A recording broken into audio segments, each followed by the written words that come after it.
She is a grandmother, and she is eligible for a senior citizen discount. Her quest started because she wanted to feel healthy and have lots of energy, but she has reaped more benefits than she anticipated. And here we have some ginger. Annette Larkins shows off her garden in her Miami-Dade County backyard. It's full of fruits and vegetables. Every corner of her garden has something that is edible. And I've been eating them, and they're so good. She also collects rainwater to drink and water her plants. Annette says the food in her garden is her fountain of youth. I'm very vibrant. I have lots of energy, as I told you before. I'm up at no later than 5:30 in the morning as a rule, and I'm ready to go. Annette's husband owned a meat store in the 1960s. That's when she became a vegetarian. But as the years went by, she became a raw vegan. She does not eat any animal products. Her food is unprocessed and uncooked. My diet consists of fruits, nuts, vegetables, and seeds. I do a lot of sprouting of seeds, and as you can see from my garden, of course, these are the raw foods that I eat. So how old is this size 4 beauty? Annette just turned 70 years old. This one lady who is my age, she said, was telling her friend that I used to tell them about eating, and they wouldn't listen. And her reply was to that, or her response to that was, look at her now and look at us. Now, Annette has been eating completely raw for 27 years. Now, we want to remind everyone, no matter how old you think she really looks, she changed her lifestyle to feel better and have a good quality of life. And her husband says, I wish I had done what she did. And I said, well, is it too late? He goes, yes, too late. She has found the fountain of youth. Annette Larkins attributes it to all the raw food she eats. She says diabetes, high blood pressure, and cancer were prevalent in her family. She made the transformation to become a raw foodist 22 years ago. As I read about things, that's when there were changes, that occurred.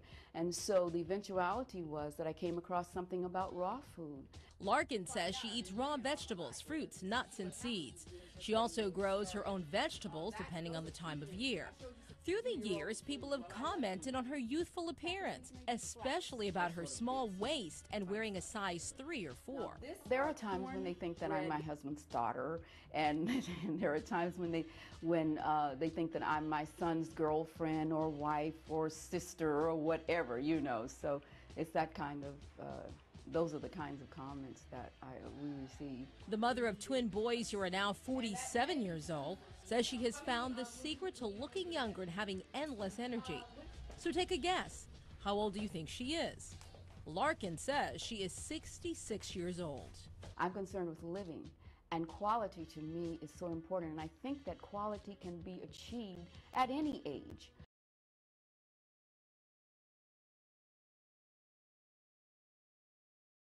I tell people that whatever age, I think that we should be psychologically, physiologically, and spiritually sound.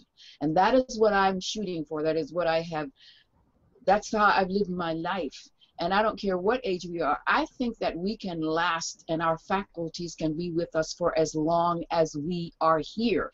But we have to take the necessary precautions. We have to do those things that are conducive to making us reach older ages and be in perfect soundness all over, everywhere. So that's just so wonderful of you. What a great daughter to have gone against that, that old idea of, of course you got to expect this. I don't buy it, not for 1 minute.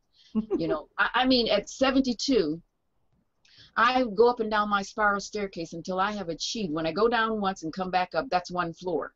At least 8 miles of activity a day. I've already done 5 miles at this point, and I have 3 more to go to reach my goal of 8, but I'll probably get more than that today because I plan to go out later on. So I'll park way away from where I'm going so that I can include my steps, because it has been said that 10,000 steps is standard what you should get. Well, I'm getting like sometimes double that.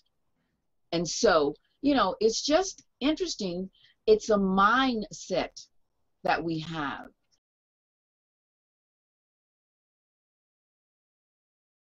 It's just, it's your connection with the Creator or with something outside of yourself that's bigger than you are. something that with which you can connect. You can call it God, you can call it whatever you want to call it, because God does have different names.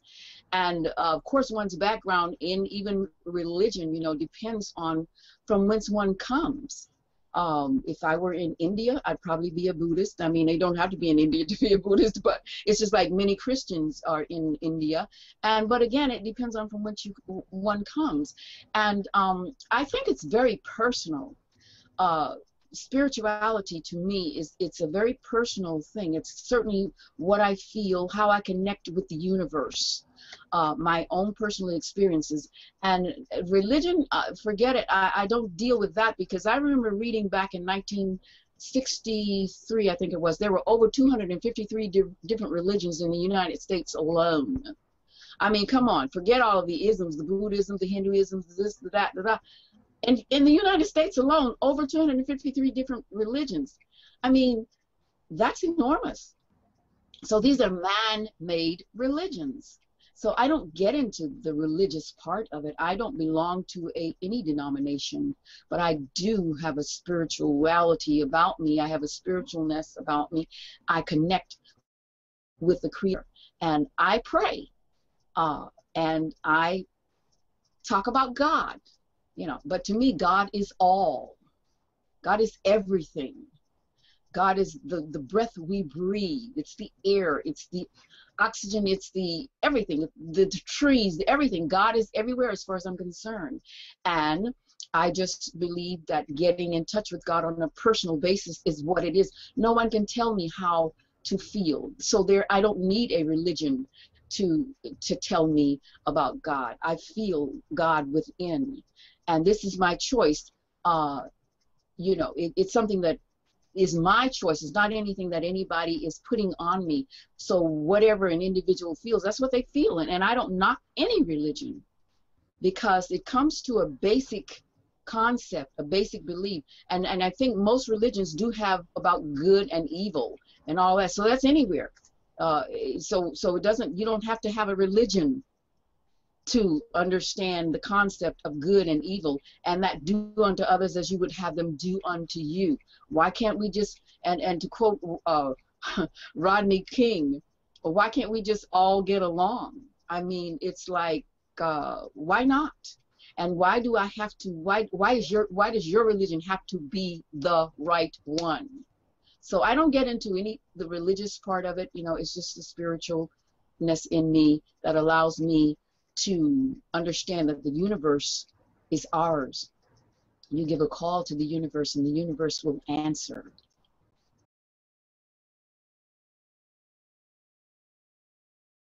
I haven't taken an aspirin in so long that if I were to take one, I always say that I think my body would jump up, do flips, jump in somebody's pool, and I would drown myself, because my body would not know how to react to traditional occasions. I just don't do them. I don't do drugs of any kind, and there's no necessity to do it. I mean, I drink my wheatgrass, and I don't do that all the time. I do it when I feel like it, you know, and because there are things that I just don't do all the time, and that's one of them. When I feel the desire to do it, I grow my own, and so hey, why not drink it? I have the noni tree. I do my juices with, you know, I do my own noni juice. I feel like we need to take responsibility for ourselves, and and when I say we, maybe I need to exclude that we. I take responsibility for me, so I don't use the drugs. I don't get shots. I don't get I don't take drugs. And on the very last show, I spoke to you about the shows that I did. They're available on DVD, 4 DVDs, 3 shows each, and they're health alternative interviews. And the purpose for that show, of course, was to show people alternatives to, you know, non-invasive ways of preventing and treating illness. I believe in empirical instead of allopathic way of dealing with illness, or even preventing it, you know. So that's my stand on that, and I just I'm just not for it. I mean, and like I said, I don't knock it. Listen, I live in a household. My husband happens to take He's doing like 9 medications a day, okay, for diabetes, hypertension, cholesterol, you name all that stuff, which I just don't do, and I refuse to do it. And there is no need for me to do it. So that's where I stand on medication, inoculations. For me, I'm not talking about anybody else. I'm against it. For me. You may have heard this before, but my mother died at 47 of breast cancer. My mother's mother died at 36 of breast cancer. My grandmother had sisters, all who died early on of breast cancer. Had I taken that path, had I chosen to pull that trigger, I wouldn't be talking to Kelly Coffee today.